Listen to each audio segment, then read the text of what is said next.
It is Thursday, the 7th of May. I didn't have to look at the paper today. I know today because it's a few Taurians' birthdays. So happy birthday to all the Taurians, whether it's your birthday today or through this astrological month. Well, right now in a parallel universe, I am sitting on a plane. I'm just about to come into Wellington.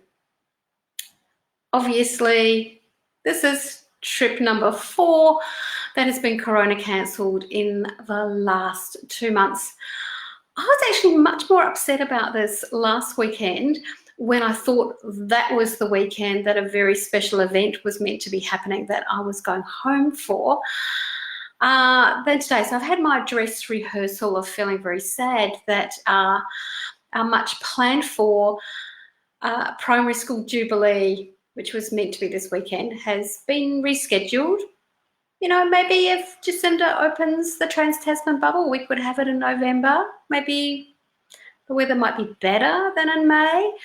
Let's think about a silver lining.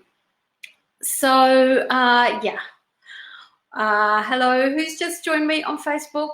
Nameless person. Hello, hello, hello.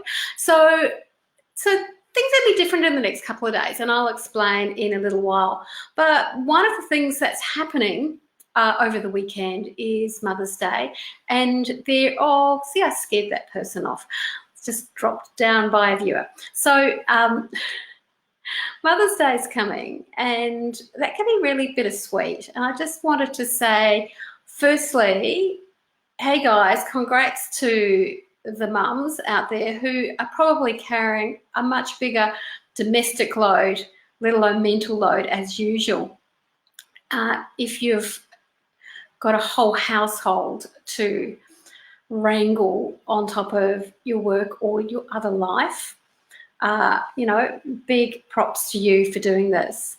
But I also, want to acknowledge that Mother's Day and all the advertising around it and the hype, let alone the day itself, can be quite painful for some women.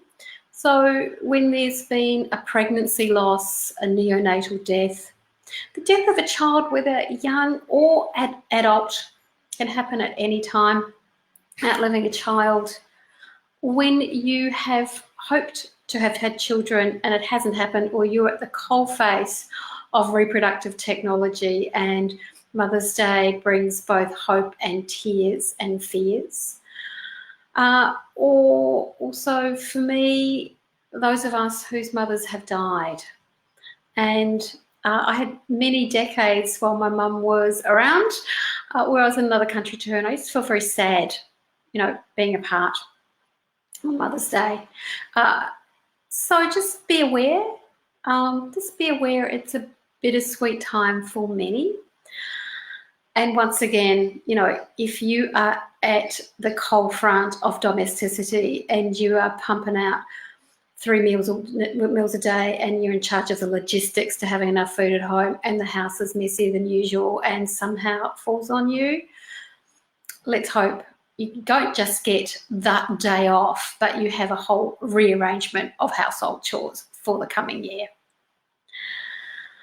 But I just touched on grief there, and that's kind of a nice segue to what's going to happen in the next couple of days.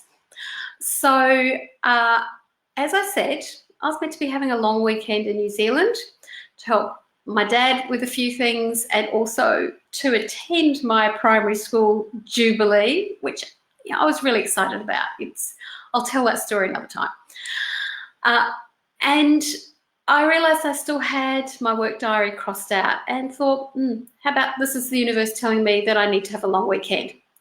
So that means no live on Friday or Monday coming up, but I have a goodie instead. And that is, it's a not quite live. I've recorded a couple of conversations with Dr. Edry Grant, who's a friend, who's an academic and author. She's at Southern Cross University, a fellow Kiwi. And the Not Quite Live that I'm going to put on Facebook and YouTube tomorrow for Friday is a conversation we had around her thesis that she submitted 10 years ago, which was about natural therapies and spirituality, and also the naturopath and the naturopathic education and spirituality, which is kind of an interesting thing to talk about, because I really wanted to ask her, well, how is these corona times impacting our spirit and our sense of oneness with nature or spirituality? And we covered all that and more, including pole dancing. So that's worth tuning in for.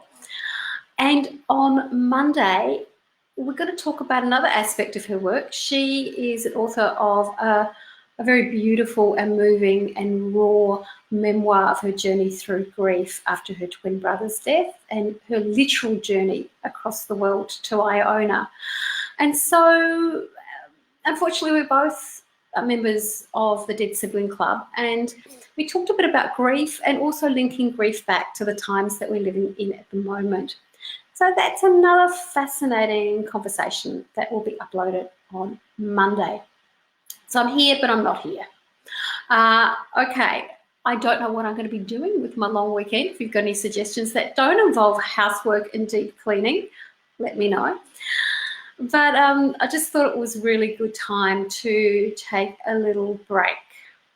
But as I said, I will be back and I will be virtually here.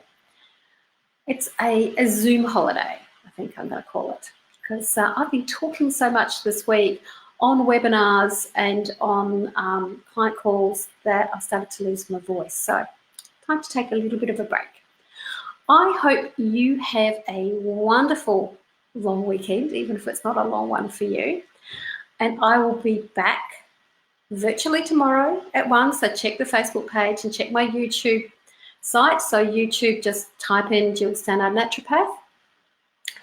And back in this chair or the chair over there or maybe the other room on Tuesday. So have a great time. I'm saying goodbye to Insta. See you Insta. And bye to you guys on Facebook. Thanks for tuning in. Speak soon.